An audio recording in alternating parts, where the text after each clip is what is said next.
Welcome to Zero Rights Reserved, a weekly podcast about nouns, NFTs, DAOs, Ethereum, and more, brought to you by the Noun Square Media Collective. I'm your host, Toady. Today we're extremely happy to be joined by Luca Netz, CEO of Pudgy Penguins, as well as Prof Werder, aka the Nounish Professor. Luca and Prof, welcome to the show. Hey, thanks for having me, and I'm super stoked to be here. When you were on our spaces last week, you talked a little bit about your upbringing and how it's affected your trajectory and your career. I'm wondering if you're comfortable talking about that a little bit. Yeah, I think it's an interesting one. I was, at the time it felt normal, but I actually grew up homeless with my mom and my brother for about 10 years, bouncing around home to home, guest bedroom to guest bedroom. Now, I think it maybe sounds a little bit worse than sometimes it might have been.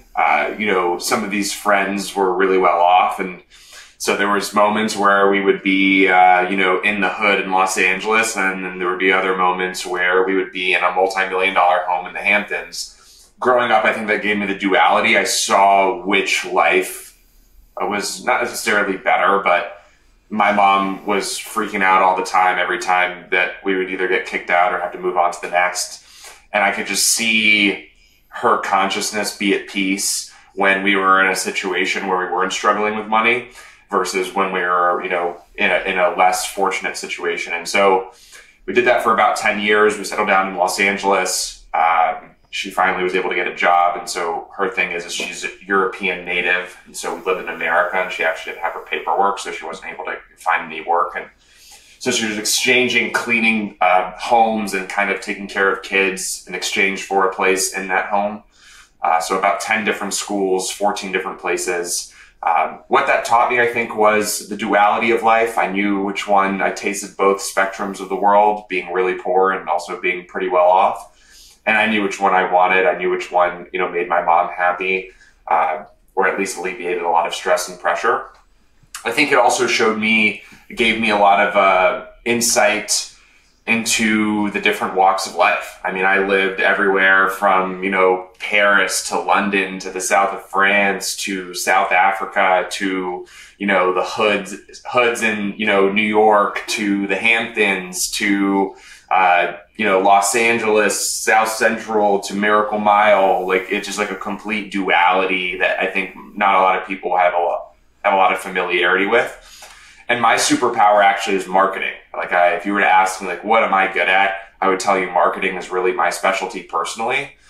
And I think when you look at the root of marketing, a lot of it is understanding people and understanding perspective. And I think I understand people and perspective pretty well because I was in all these different environments and all these different situations. And so I think a lot of who I am today is because of that. I'm really good under pressure, really good under stress. Probably comes from my upbringing. My mom used to freak out and have nervous breakdowns more often than she'd probably like to admit. And so I'm pretty stress adverse. I'm pretty good under really a lot of people I've noticed freak out when things get really bad. And I'll have moments where I freak out, but I can consolidate within a couple minutes, which I think is a really good quality when you're trying to run a business, which, anybody who's an entrepreneur knows, building a business is really being a firefighter 50% of the time. And a lot of people that I found, peers and colleagues I found that fold under pressure.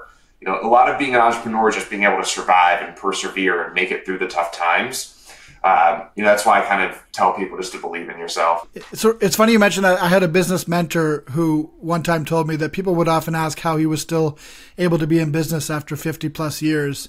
And he would just answer, well, it's because I'm still here. And everybody else who tried to go into business over the last, X amount of time just, stopped being here. And now I'm still here. And that's why I'm successful. Very simple, and I found that to be the case in my own entrepreneurial journey as well. It's if you just keep on building and keep on, trying to do something interesting and you're leaps and bounds ahead of your competition who are going to quit after, the first hardship that comes their way. Yeah, it's the name of the game is not giving up. I think I have some family members, even people who are really close to me, and I'm trying to just think why am I where I am? And I, because I'm so close to them, I can see what's going on and what's the problem. The common denominator with the people that are really close to me as to why they never made it is because they give up. They just stop.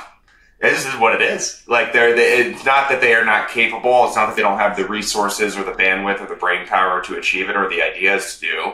They just, the moment they get into a roadblock, they might, you know, persevere across the first one, but the second or the third or the fourth one just leads them to quit.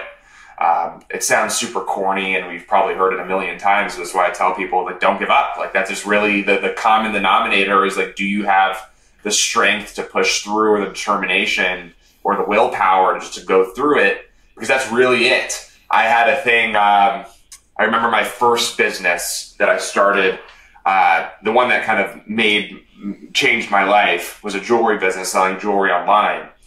And I had this thing, I'm like really tough on myself. So, and I've been able to manage it, and a lot of trauma from when I was younger. So I've been able to figure this out. So this might sound a little extreme, but it wasn't working. And I would just be so frustrated. I'd just grab my hair. I'd be like, dude. And I remember in the shower specifically, I was like, I cannot continue doing what I'm doing. I see other people, you know, making this work. And I remember crying in the shower. It was like a really deep moment. And I was like, I'm just going to give up. And then I was like, well, if I give up, where am I going to go? I'm just going to go back to work. And I was like, I can't keep working. I can't keep doing this 9 to 5. As cool as it was, I just was like, I was getting fried just because I knew there was no upside, and I just couldn't be stuck in the same spot. And I was just like, well, I have no other freaking choice. I got to make this work. And I got out of the shower. I wiped the tears off my face. I was just like, look, I've got no other option. And I just went, and I kept going. I think a week or two later, I found product market fit. I found a marketing strategy, and, you know, that business basically made me a millionaire before I was 20 years old. And I was 18 at the time when that happened. Like, that's just like a fascinating freaking story of like how you just got to freaking push through no matter how hard it gets. Amazing. I'm glad you shared that, and you've described yourself as a serial entrepreneur in the past. I'm curious if you could just take us through a little bit your career and some of the highlights of some of the things you've done before Pudgy Penguins. Yeah, of course. The first one was a jewelry business, selling jewelry online. And so to give you some context, I kind of saw the opportunity with a growing hip hop genre. And I was like, well, how do kids want to look like their favorite hip hop artist? Well, through diamond chains and all of the stuff, but, you know, we can't afford $20,000 diamond chains. So what about ones that are gold plated or, you know, cubic zirconia diamonds? So, you know, these things were really high margin, low friction, low shipping. So it kind of hit all the ingredients for a good direct to consumer brand, low returns, no sizing issues. And I found I was basically like one of the first influencer marketers, I think, on Instagram at the time. It was really untapped. And I would basically just have these guys that I felt like had similar audiences to these hip hop stars, just like push the crap out of these products. And so I'd reach out to these people, pay them $200 for a feed post. They'd make me like $5,000 back. There was one guy. Did Farouk ever promote something for you? No. But Farouk and I have similar. It's very interesting because Farouk is actually more into the Instagram world than I think people know. Obviously, we know him from NFT, but that's where he started. Yeah, he started from this, and so I just found this viral product that people wanted because hip hop was on this like parabolic trajectory at the time, still is, but like this was really the beginning of that curve. And within to the first 6 weeks, I couldn't find out how to sell it. I would get sales here and there, and then I found this influencer marketing strategy, and I was like, oh, this is golden. Within 12 months, the business is doing, $500,000, $750,000 a month, just completely printing. And at 19, I ended up selling that business to my competitor for quite a bit of money, in the millions of dollars. And so I then took the strategy, though, of monetizing social influence, and I realized, well, I made all of this money through the influencers. I didn't do it through paid marketing or traditional paid marketing like ads and stuff. So I knew the power of these influencers. One of the people that I was working with at the time that was making this business all of this money, I basically came to him and I said, hey, I want to make your merchandise and your brand. Let's sell similar products but branded towards you. Let's go 50-50 and let's make it happen. The day we launched that store, it does $100,000 in sales. Basically, for 12 months, does about $50,000 a day in revenue. And I use him as an anchor to basically sign all of these other influencers and celebrities to basically do the same model. at one point I had like 100 live stores and, websites running, selling products, leveraging the likeness of the influencer, the celebrity to move the inventory. And the business was a complete cash cow of a company, but I was actually not, the way that I had structured it, again, I was like pretty young and naive. I hadn't built it to yield any brand value, and thus it really didn't have any brand equity. When I went to private equity or potential buyers to go sell the business, they basically told me that I was a glorified manufacturer and babysitter. And though at the time it didn't feel like that, in hindsight, it's totally what I was. I basically was producing products, shipping them, and then depending on how I was able to convince the influencer to promote that week, that month, that year, it would completely fluctuate. Like one month we would make $10 million in revenue. The next month we would make $1 million. And it was really all dependent on if the influencer wanted to promote it or not. I think our best month was like $25 million across all stores. But it was really, there was no brand equity. None of those brands were able to stand alone or stand the test of time. They were really just like channels in which you can monetize followers, basically, through products. And so in hindsight, you see what Mr. Beast is doing and what all these guys, like, that's really where I was going. Like, I was going the Feastables route. I was going the Mr. Beast burger route. I was just so young and had no clue. And I kind of went to the first shiny object and thing that I knew how to do, rather than thinking like, how can I take it to the next level? Because again, I'm really a year into like being like pretty much broke to like life completely changed. I'm like, I was focused on cash flow and not building brand value. That ended up biting me in the foot because the business ended up doing like $200 million in revenue across all of the different stores, and $200 million in revenue in 3 years should yield me a $500 million exit somewhere, or a $400 million exit, especially with the growth pattern that we were on. And I had friends that had done in the same time frame $20-30 million in revenue, and they were selling their businesses for $250-300 million. And I was like, dude, I completely messed this whole thing up. Though it was a cash cow business and I made a ton of money, and I was able to put my mom away and my family away, and like that was really like the next level for me.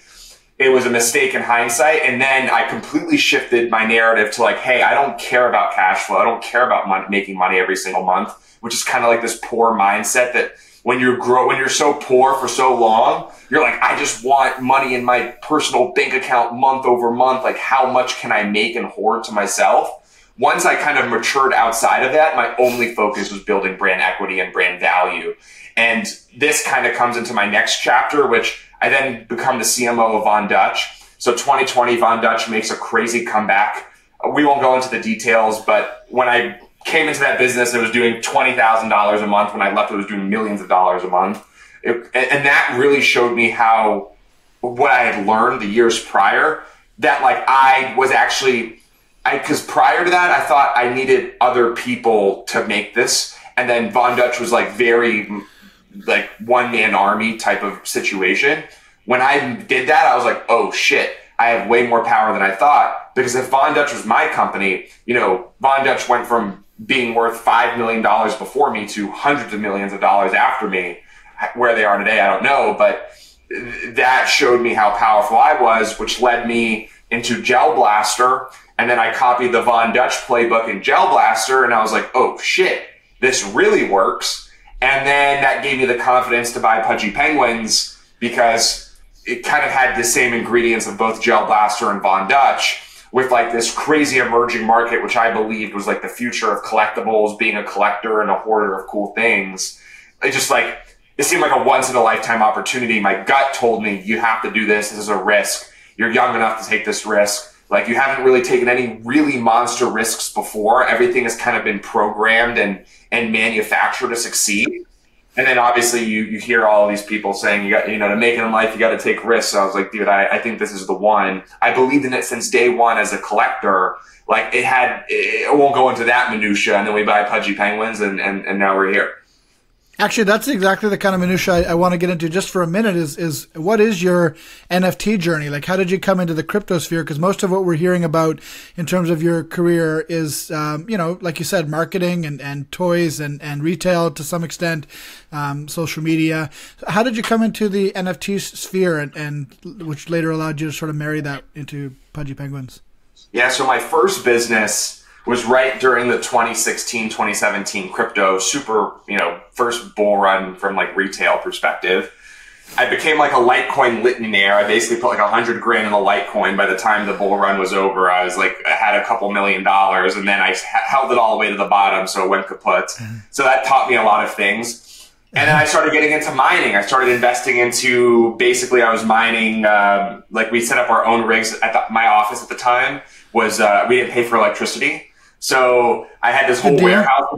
Yeah, I had this whole warehouse in this back, and I had probably 24 1080 Ti's running and farming Digibyte, which, like, in hindsight was so stupid. I should have just mined Ethereum. But we were mining Digibyte, and then I had some ant miners at my friend's office. We were mining Bitcoin, and so between the GT 1080s or the 1080 Ti's and the ant miners, I was like, okay, I believe in this. Like, I totally believe, but I learned my investment thesis has changed.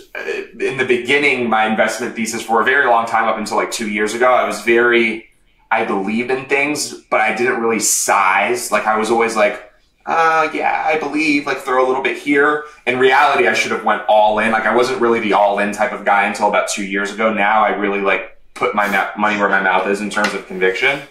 But I was mining, doing the whole spiel, collecting art and physical collectibles all the way up until then. And then the new bull run comes around, or starts to come around, 2020. I start checking out NFTs. I see this kid, Ferocious, who I really loved his paintings. My friend had actually purchased one of his paintings a couple of years before. I was like, let me buy one of these. Very dark and eerie. Like, I have a weird style when it comes to fine art. So it kind of it was colorful but eerie at the same time. So it kind of fit what I wanted.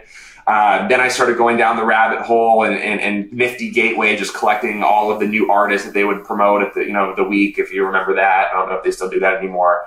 And so then the PFP craze came around, and OpenSea came around, and that's when things got really serious for me. My first PFP was actually a Pudgy Penguin. I thought that it was, while making my investment thesis, I thought the most universal or understandable IP would probably have the most demand, because there's a finite resource on the NFT side in terms of supply, high demand, low supply, price appreciation. The math made sense. And I just love the Pudgy Penguin. Something in my gut told me that I liked this character. I actually ended up buying a lot more than I kind of tell people, close to 100 plus of them. And then that allowed me to rotate into the apes and doodles and all of the other projects. Long story short, I turned not a lot of money into millions of dollars. And I'm like, oh my God, this is the craziest thing ever. Of course this makes sense. Everything's firing on every cylinder. I'm CMO of Gel Blaster at the time. I'm spending way more time trading on OpenSea. My friend starts a project, the whole debacle, give him some advice, point him in the right direction. I'm like, how to do things. I try to buy the project from him, whole fight and argument. I'm like, okay, that's not going to work. 6 months later, or 9 months later, NFTs are the talk of the town. Hype is still going in full force. I'm loving it. I have hundreds of these digital collectibles. I'm like, dude, I could never have this on my walls. This is just so badass. Everything I love about collecting, all of the pros, none of the cons. My Gel Blaster role, I was the CMO. Our business really just completely goes from D2C to Walmart and Target. And if you understand what that means, you understand that so does my role as CMO kind of shift. I go from viral growth marketer to, Walmart and Target, marketer, right? So how do you do ESPN commercials? How do you do NASCAR sponsorships? Not really something that I'm passionate about, truthfully, or enjoy doing. And so I also knew, being a big equity holder in the business, that probably not the most needed or experienced skill set. I did what I needed to do, which is create the hype and the buzz and the virality around the product. But now I need to go to a different journey, or there's potentially something new for me. I go to Sedona on a spiritual retreat. I'm leaving Sedona after 7 days of just learning all about your chakras and the whole nine. We won't get into that. And I see somebody bidding on Pudgy Penguins. Within 15 minutes, I talk to a couple friends and I make a bid for 750 ETH. Within 4 days, the guy accepts the bid, and 2 months later, I own the project. And I stop everything that I'm doing. I drop it all and I just go do this. And I'm like, okay, then huge shift. The story is way deeper and longer than that. And I won't bore you with it because it probably requires an hour or two to really flesh out how universally aligned and how weird certain things happen that actually put me in this position. But long story short, I think a higher power wants me to be leading the charge on this project. And here I am. That's amazing. Wasn't it one of the first purchases of an NFT project as well? I don't remember hearing any other stories like that. Yeah, there was like one or two before, like Ghosts, but this is like, I think, like easily kind of cascaded. You know, there hasn't been many since. I think On One is probably the most prevalent purchase since what I did, but there's some I guess Yuga as well. I think you inspired Yuga. You must have inspired them to buy punks. No, that's it. That'd be great. Maybe. Funny story. Nobody knows this, but I almost bought Pudgy Penguins under the LLC Luca Labs, and I didn't do it. Oh my God, that would have been hilarious. That would have been hilarious. I do have a question. I have a follow-up question real quick. So I wanted to just like step back for a second. You mentioned sort of all your Degen plays, and I heard a interesting story about your mutant when you were minting some mutants and sort of what happened there in the middle of a business meeting. Do you want to share that? Because that to me is like the ultimate Degen / true business person move, like combo. It's hilarious. Well, this is actually an amazing story, so I'm glad that you asked. So Hasbro wants to acquire Gel Blaster, right? So we're North America's fastest growing toy company, hottest toy, complete Nerf killer, right? Like Nerf was always a disappointment. Gel Blaster is a way better product, just for all ages. It's unrefutable if you played with one. And so their whole C-level team flies down. We're negotiating at the Capital Factory in Austin. We're doing like 2-3 days of negotiations. We come to a deal. And I'm with some of the people who are part of the company with me, Tori and Jesse. We're like all hanging out, doing our thing. We go to the house to like finalize deal terms, like very cool vibe.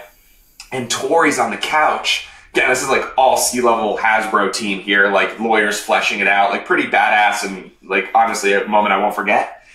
And he nudges somebody, and then like I'm like, what are they doing over there? Like they just start consolidating, like the young dudes in the group start consolidating in the corner. Crazy, because I'm like the NFT guy, and they're like, dude, mutants are, because it was a stealth mint, right? Like it wasn't like a hyped mint. He was like, dude, Yuga just dropped the mutant apes or the serums. I forget exactly what it was. And I was like, what? He's like, yeah, dude.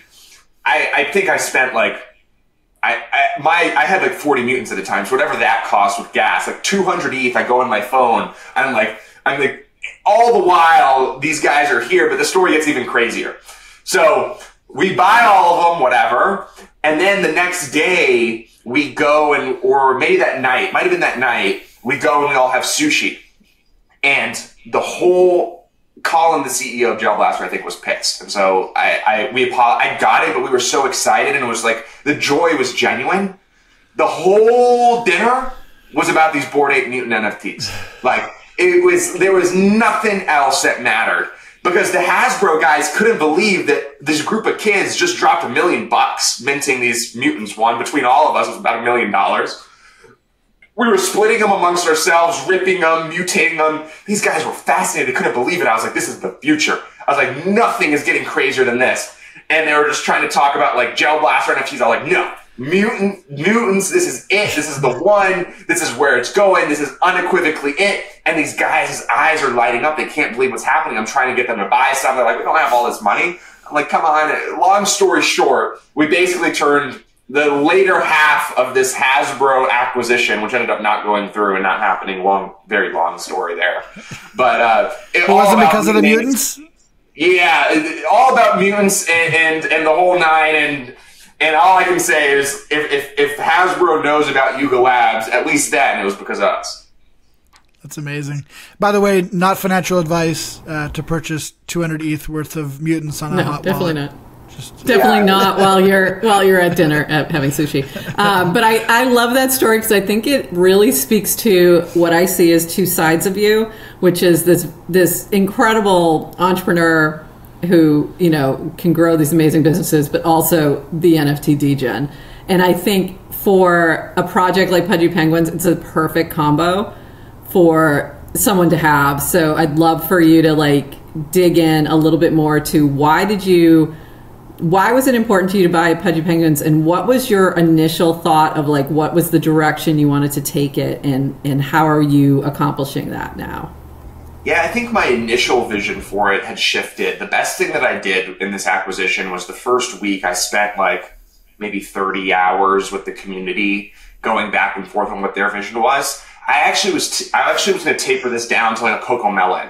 So this is very much not a Coco Melon. It's very much like the boy and girl version of Hello Kitty. I think Hello Kitty is like very girl oriented. This is like the unisex cool version of that. And it really tapers to all age ranges if you ask me. Obviously, retailers will ask me for a target demo or certain partners, but if you're really asking me purely, like I think a 5-year-old can enjoy this, and I think a 35-year-old can enjoy it, or a 60-year-old. I really do. Like to me, it's a very SpongeBob-esque type of IP, Phineas and Ferb. I think it just appeals to everybody if you can kind of tell the right story.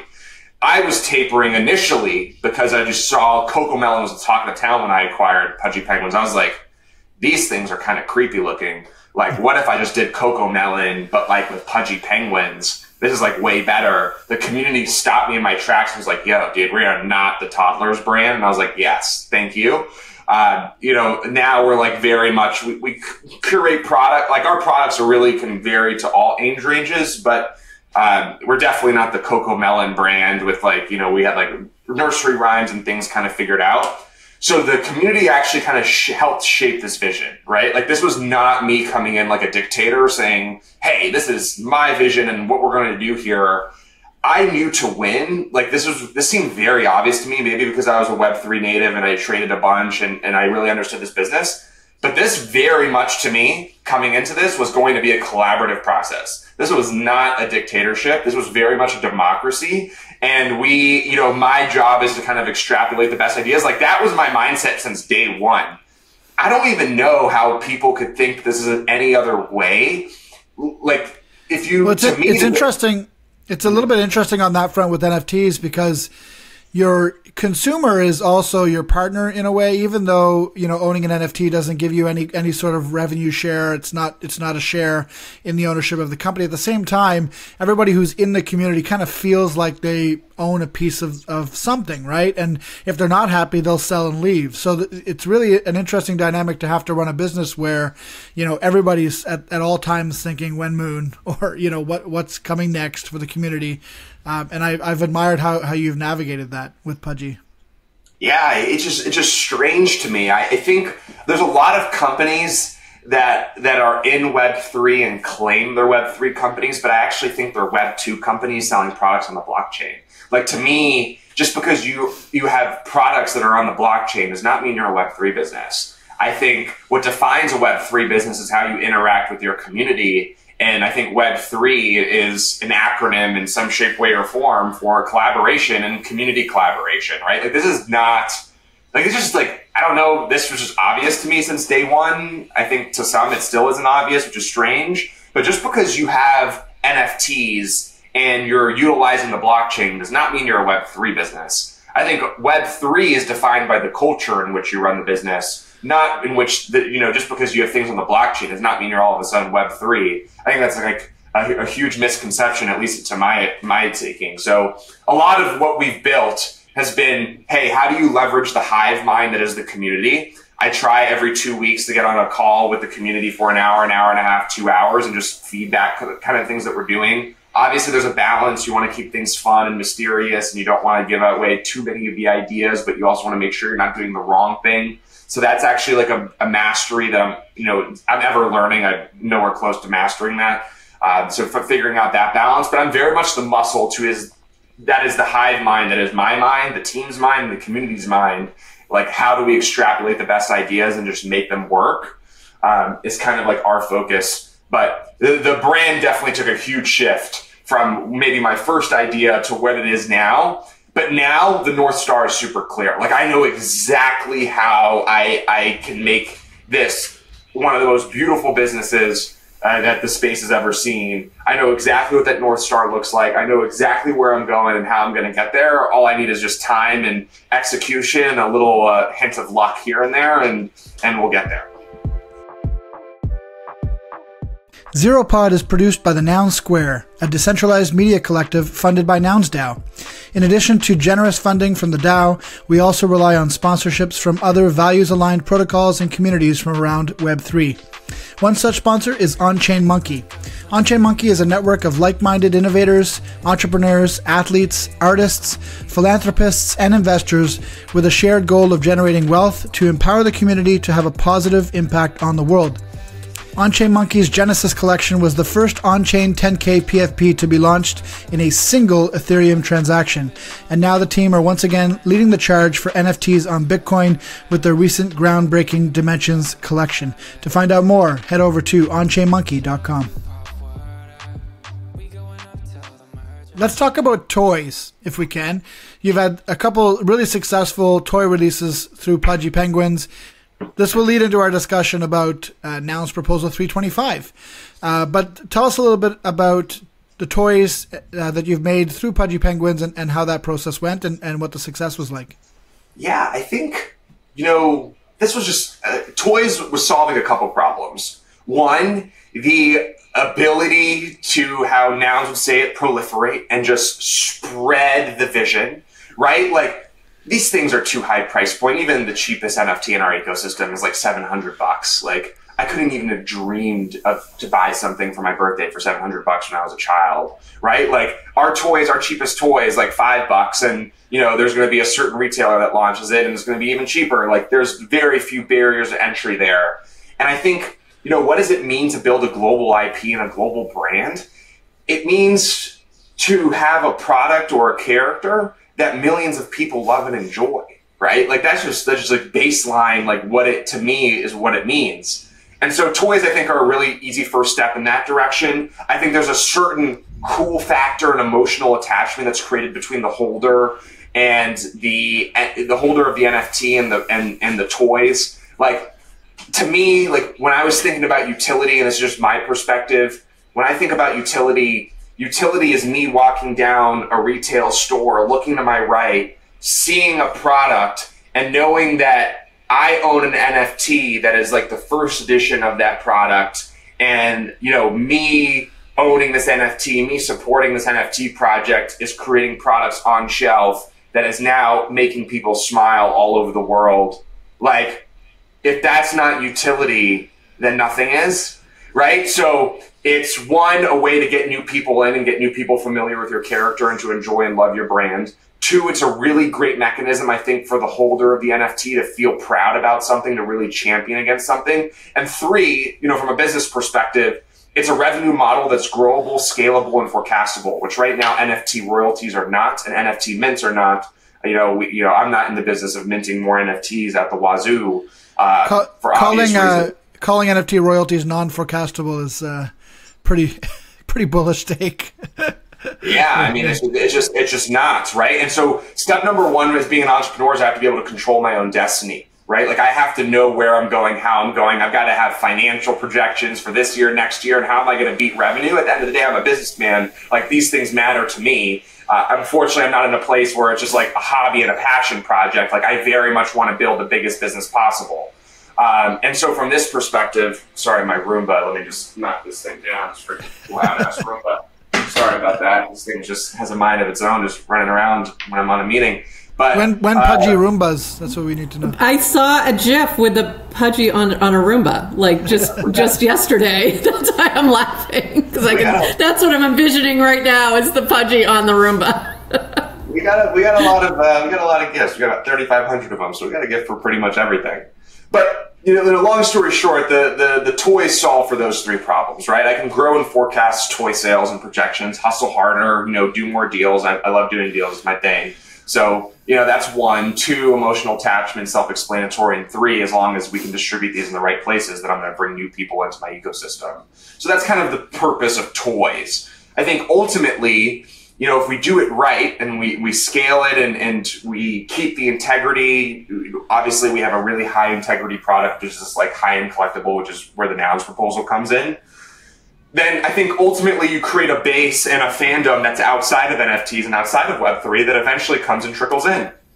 You know, there's this narrative and this approach around NFT brands today that is very direct, and the consumer actually deflects direct impact. They want to be massaged into the ecosystem. They want to be eased in. They don't want to be forced in like brute force, which I think a lot of people are doing. And this is just my way of doing that.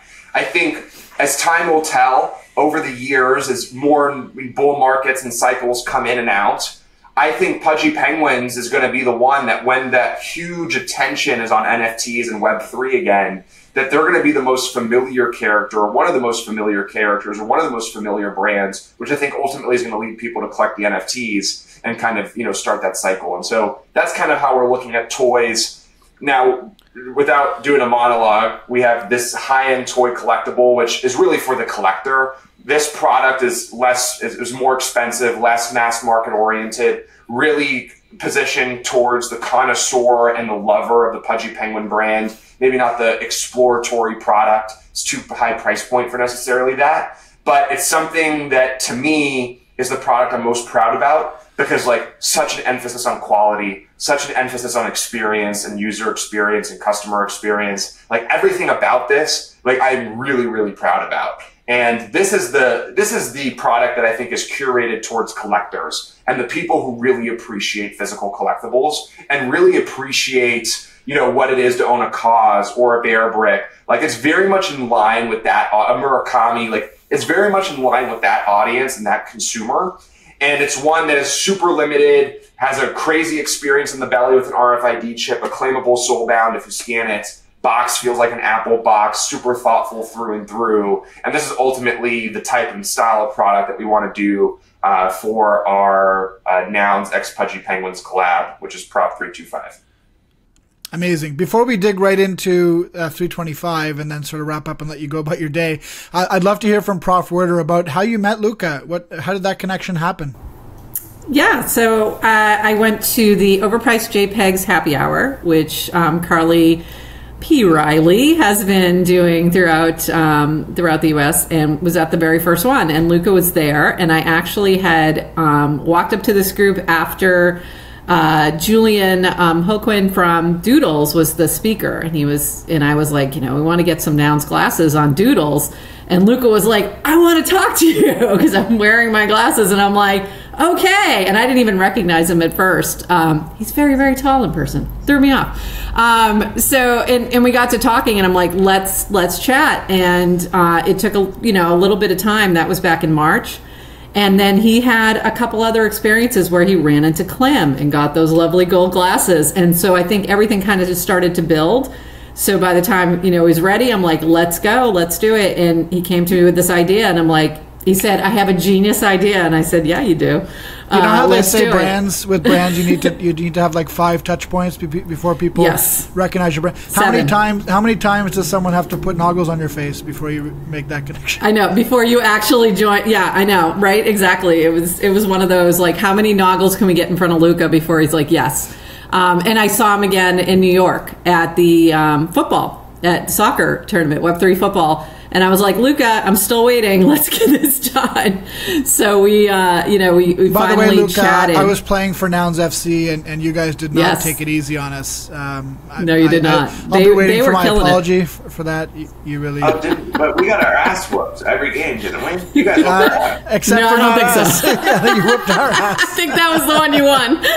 maybe that's why Nouns x Pudgy Penguins is such a good collab. We're like the bottom of the we're the bottom of the football standings. I totally thought that whole thing was rigged. I was like, these guys are recruiting like ex-fucking soccer players to be on the team. Like, I was good at soccer. Yeah, I don't know. I was really rocking. Let's not talk about that. I play soccer every week, and I was like, okay, we're going to go play soccer with a bunch of nerds. How hard could it be? It was hard. Hard. When you bring in the Brazilians, it changes everything. So finally we, chatted, and I helped him write this up and, gave him a little bit of a template and say, here's what we need to see from you. And then actually kind of talk him through the process of like, here's what you do with a prop in Nouns, and here's how you go about it. And after all that, it's just been him. And I have to, really stress it, like, this is his passion. He was, very passionate about this. And I'd love for you, Luca, to talk about, like, why was it important? You could have just done this. And everyone has said that. And I even said that to you at first. I'm like, you could just slap some Noggles on a penguin and we're not going to stop you at CC0. Why was it important for you to do it as a proposal to Nouns and sort of get that buy-in and that connection with the Nouns community for your prop? Yeah, it's an interesting one. Before we get started, just shout out to you, because I honestly, this thing isn't gonna get done if I don't have your help. It's like, I'm not the most technically bright, deep person, and you just made it so easy. Like, actually, Prof, you made it incredibly easy for me. So I'm super thankful for you. You're getting one. You don't need to go on Network and buy one. You're getting one sent directly to your door, even if it's my personal one. Doesn't matter. Huge thank you to you. Seriously, I think for me, I want to do something that the community wants. Like, I totally could have just thrown the gauntlet, and I thought about it, but I was like, I want them to be excited about this. Like, I want to be in line. This is also the first of hopefully many initiatives. I want to blow this one out of the park like a Babe Ruth home run, but I want to come back and I want to do bigger and better. To me, when I think Web3 brand, on the top of my head, I think Nouns and Pudgy Penguins, right? Like, you guys have personified what it is to or completely executed on what it is to be like a decentralized, like truly embodying what it means to be a centralized brand. And it's awesome to kind of watch the experiment shake out. It's honestly quite beautiful to watch. And I think, like, we are definitely a little more centralized, but like very much in the ethos of Web3. Like, everything that we do, we try to like incorporate Web3 in some sort of way. And I have such a grand vision for this, and we could take over Fairfax and Melrose, and we could do carnivals. Like, my friends own I come from the world of, like, my network owns like the biggest brands in the world. Like, I know all of these crazy activations that we could do, and I see some of the things that I've already seen Nouns do. I love the whole skate initiative. I have something in the pipeline for that as well. I don't want to get too forward thinking, because again, we got to tackle what's right in front of us, and we got to deliver and make sure that the Nouns are super stoked at what we've done. But to me, this is like a legacy relationship, I hope, right? Like I have every intention for this to be like something we do, like how North Face and Supreme collaborate once a year. I would love to do that with Nouns. Like, how do we just keep upping the bar year after year and just do something more and more special? And just like, rather than just doing it myself, like, I wanted to do this with the support of the community. Like, I am not here. I didn't want to like LARP or just grift on the Noun glasses. Like, it just wouldn't sit right with me. Like, I'm going to do it if we all want to do it. And if we don't want to do it, I understand, and I'm okay with that as well. Right. But like, I don't want to do something where it might come off as like, oh, I'm extracting and trying to like leverage off of the Noun. And no, like, I want to do this, and I want to grow together, and I want to build together, and I want to proliferate together. I don't want to, just be that person that's just like trying to just throw a really great IP just because it's CC0 on something, though I totally could. And it's beautiful that I could do that. But I want, to me, this is, I want to be in lockstep with the community to do really special things in the future. And I think having the respect of asking the community to do this, I thought was the best way. I love that you went down that road and really wanted to get that buy-in from the community. I think it makes for a much more powerful statement, and I appreciate that. And I really feel like also it gives you this opportunity to connect with some folks that are within our ecosystem who may not have been familiar with your story, and that I think would be really good mentors and connections for you as you grow your business. So I think it's been a fabulous and very exciting prop. Like, it has lit a fire under some people. I've seen some people voting that I didn't know had Nouns. Like, they just all of a sudden popped out of nowhere because they saw penguins, and it was like, oh, okay, now we got your attention. Coming back to the prop, just wondering if you could do a quick like a Cliff Notes, like what's a 2-minute summary of the prop for someone who hasn't had a chance to read it? Yeah, 2-minute summary of the prop is we're proposing to make 1,000 collectibles, kind of like this shark collectible you see here. We'll collaborate with the design internally within the Nouns Discord, as well as the Pudgy Penguin Discord, and kind of just feedback to make the best product possible. Think a base penguin with the Noggles, you know, offsetting colors. Definitely want to put some color theory and make it clever. Really awesome experience. Tap, I want it to tell a story. I want it to have all of the integrations that this one has integrated. I'm also talking to Klim about, you know, integrating some of the Noggles that he's had. Like, how can we collaborate and like also kind of offer little goodies within the whole experience.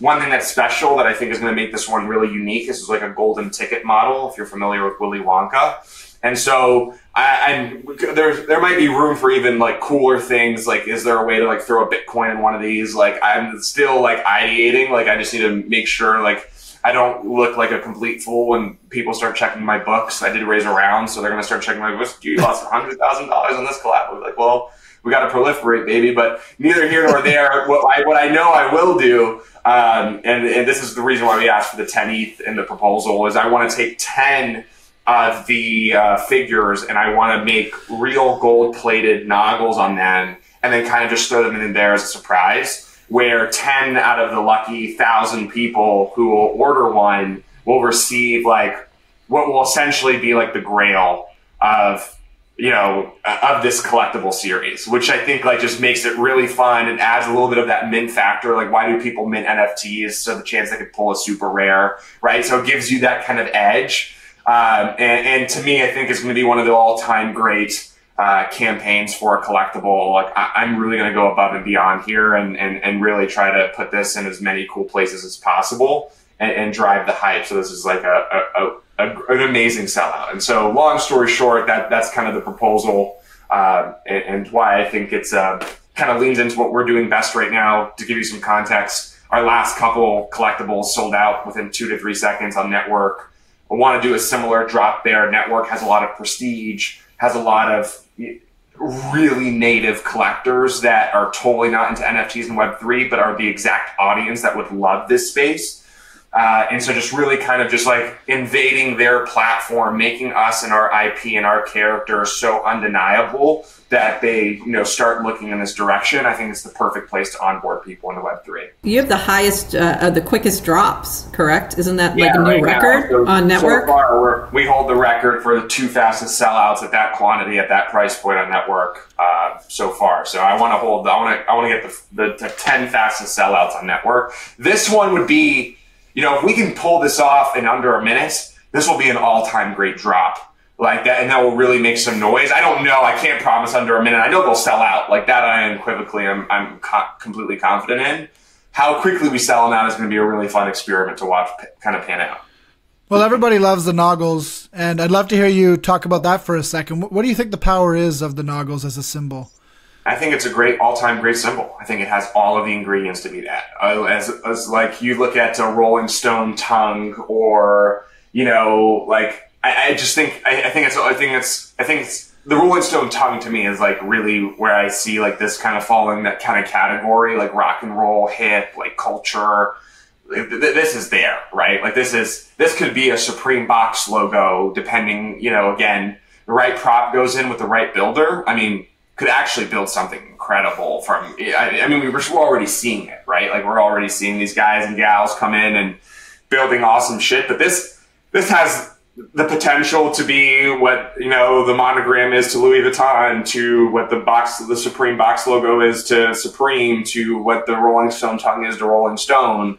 Like, it has all of that ingredients. I think it's really just dependent on, can you make the right products and can the right builders come and build? And I think right now, Nouns is a great pool of builders. Hopefully we can add another one to the pool, which is myself. And I think with a collective effort, you know, money isn't the problem. There's plenty of money to go and fund these amazing projects. So you're not handicapped or restrained there, which is most great builders is constraints, right? So you know, the Nouns community is blessed in that respect, that's not a bottleneck.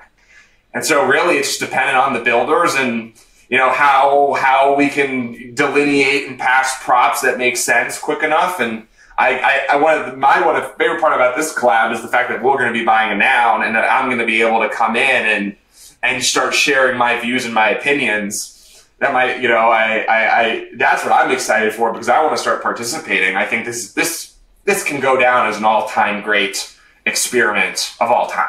Can you expound on that piece just a little bit about the part of the proposal where the one where the gang buys a noun? Yeah, so obviously, you know, there's some money that's going to be made on this, and I think it's only fair and only right that if we ask for a little bit of money, that we bring some money back. And so the proposal is you know, Pudgy Penguins will buy a noun. Whatever that price is at the time, we are going to go to the auction and start placing our bids and start bidding, and really excited for that, because that's that kind of gets us in the ecosystem. That kind of brings the return on the prop back to you guys, so it's a net positive. And so financially, at least, I think it's definitely a net positive, no matter how many ways you spin it. But from a financial perspective, it makes financial sense. So it's not a silly ask or proposal. And then I can come in there and start sharing my ideas, and we can start consolidating something even bigger and better for the next run.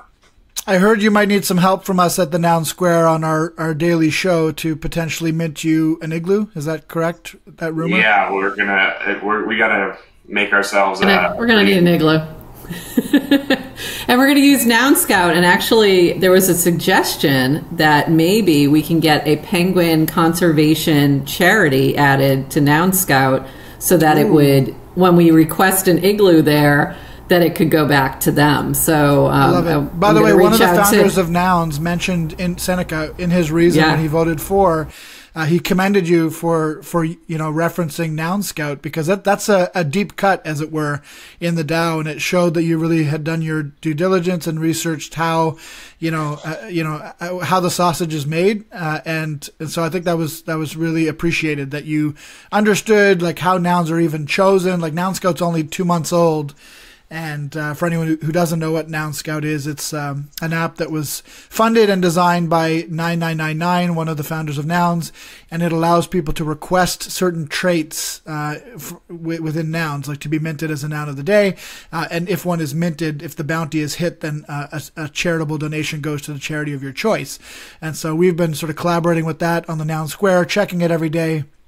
And as we watch the end of the nouns auction and sort of help to choose the next noun of the day, we take that into account and try to hit those bounties. So the fact that you mentioned that with regards to hitting the igloo was well appreciated, I think. Yeah, I'm excited to hit the igloo machine and make my I actually have the perfect penguin conservation group, Oceanites, that I'd love to add. Awesome. Perfect. Well, we'll put I'll grab that from you and we'll get it added. We should probably get it added now. Why not? Maybe we can add a few things there. Sounds good. Just high level, this prop is Prop 325, Nouns X Pudgy Penguins. It is currently sitting at the time of this filming, but won't be relevant by the time this podcast comes out. But it's currently 122-254. 2 days left in the voting, so looking pretty good. Love to see it. What are the odds here? Just so you guys know, like, am I looking good, or am I like, can somebody like switch their votes? Nobody can switch their votes. Once you vote, you vote. However, I will say I will say that we are at a period of all-time high voter participation right now in Nouns DAO, and you usually need like more than 170 votes in order to make sure that this goes through. But I will say this, I'm feeling pretty good about this one passing. I am feeling good too as well. I think that there was a couple others as well who have been voting no on everything, who have voted yes on this.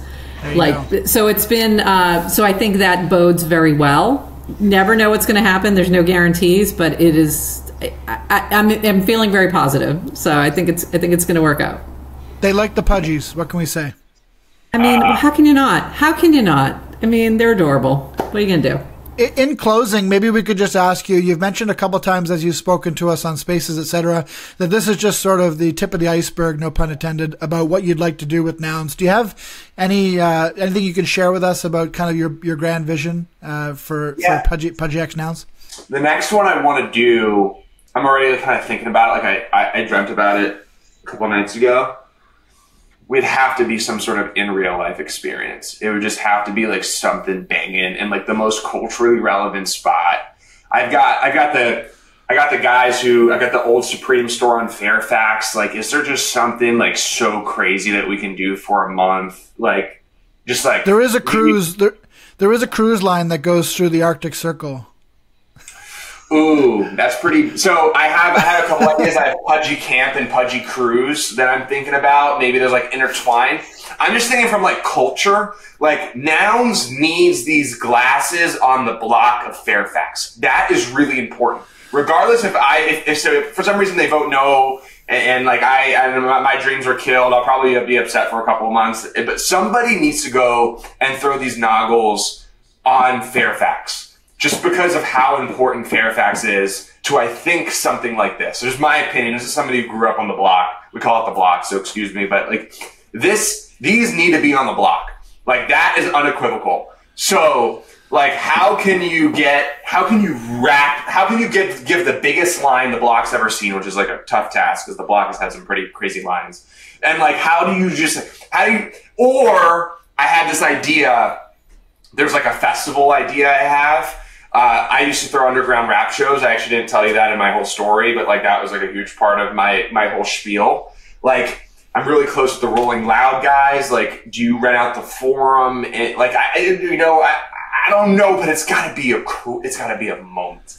It's gotta be like, what the, like, all the cool people in the world, like, specifically, I think it's gotta be done. I think I'm gonna do something in LA because that's just where culture permeates. Like, you make it a thing in LA, it'll go across the globe. Just my take, that I've kind of observed over the years. You just gotta just completely own that city. And so how you would do that, there's a lot of thinking and critical thinking is going to do. Depending on what I think about, that might have to be like the third proposal. I might have to go like second because like that's going to require like big budgets from both sides. So we might do like maybe we'll do like a third party collab. Maybe we get like Pudgy Penguins, North Face Nouns for the second one. I don't know. I'm just thinking out loud. Just do something absolutely bonkers on like a product and like put the nail in the coffin on the product. But for sure by the third one, you've got to do something experiential and like monumental that's like earth shattering. I think is like the third one. So we'll see.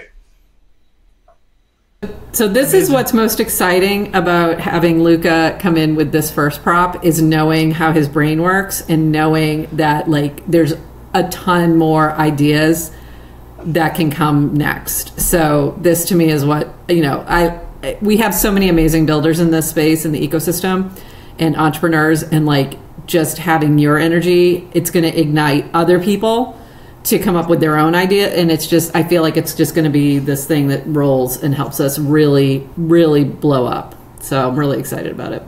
Awesome. I totally agree. Amazing. Thanks so much for taking the time to chat with us, Luca. I have a good feeling about it. I think by the time this podcast goes live, we'll have some good news, I hope. Let's ride. 50 Let's more go. votes is all we need. The shout out for Tree Show, Nouns 40. These are just people off the top of my head, but honestly, shout out anybody who's voted. I'm super grateful and appreciative. Amazing. All right. Have a good rest of the day. We'll talk to you soon. Thanks, Luca. Thanks, Luca. Thanks, Prop.